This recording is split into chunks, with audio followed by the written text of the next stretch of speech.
de luz, nasce do amor.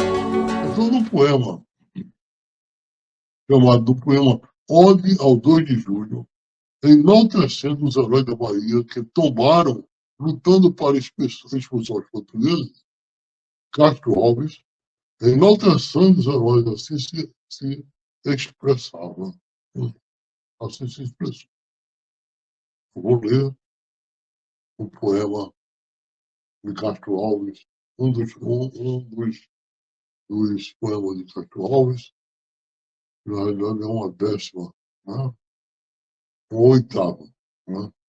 Então vamos ver como Castro Alves, nessa 8ª, ela fala sobre a liberdade. Diz Castro Alves: foram cantar os hinos do arrebol. Lá do campo deserto da batalha, uma voz se elevou clara e divina. Eras tu, liberdade peregrina, esposa do porvir, noiva do sol. Eras tu que, com os dedos ensopados no sangue dos avós mortos na guerra, livres sagravas a coluna terra. Lindo essa 8ª do nosso Castro Alves. Portanto, vamos agora iniciar propriamente o estudo propriamente dito da lei de liberdade. Esse capítulo é a questão 820. Pergunta os espíritos: haverá no mundo posições em que o homem possa jactar-se de gozar de absoluta liberdade? Antes de responder, absoluta liberdade é no sentido daquela liberdade natural que a gente já se referiu. Né? É aquela em que você não está sujeito a nenhuma lei e procura desenvolver tudo a seu bel prazer, sem se importar com o direito do seu semelhante ou com o direito estabelecido pela própria natureza. Mas voltando a ler, e vamos ver a resposta. Haverá no mundo posições em que o homem possa jactar-se de gozar de absoluta liberdade? E os Espíritos disseram não, porque todos precisais uns dos outros, assim os pequenos como os grandes. Veja que resposta. Porque desde que nós precisamos do nosso companheiro, do nosso semelhante, para desenvolver as nossas ações, para viver em comunidade, a gente também é limitado pelos direitos do nosso semelhante em detrimento dos nossos próprios direitos. Vamos ler agora um comentário do Espírito Miramês, ditado através do médium João Nunes Maia.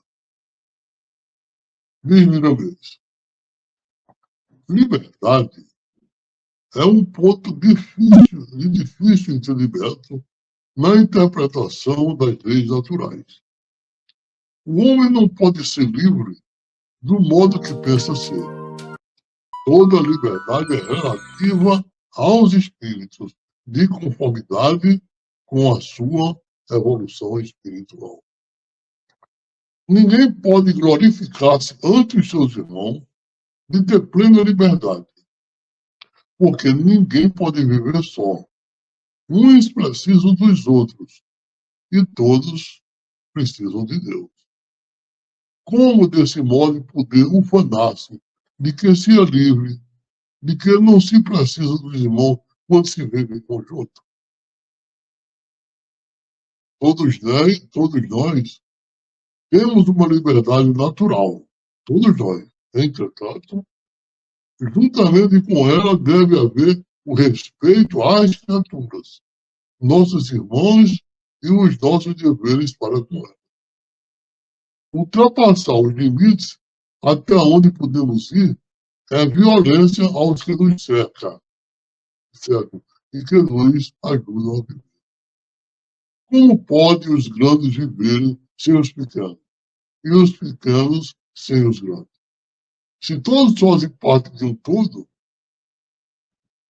então, você acha é impossível se viver sem estar limitado pelas nossas relações sociais. a minha colocação minha. Além disso, somos eternos dependentes de Deus, pela aliança com Cristo. Vamos à próxima questão, que é a questão 826, em que Kardec perguntou: em que condições poderia um homem gozar de absoluta liberdade? Em que condições? Ou seja, a gente já sabe que a absoluta liberdade é você ter liberdade de fazer o que você bem quiser, o que determina o seu pensamento, o que determina a sua vontade. Essas são as condições. Isso seria a liberdade absoluta. E os espíritos perguntam: em que condições?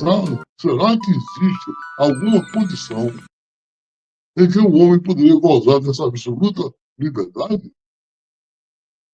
E os espíritos, mais do eremita no deserto, isolado completamente da sociedade.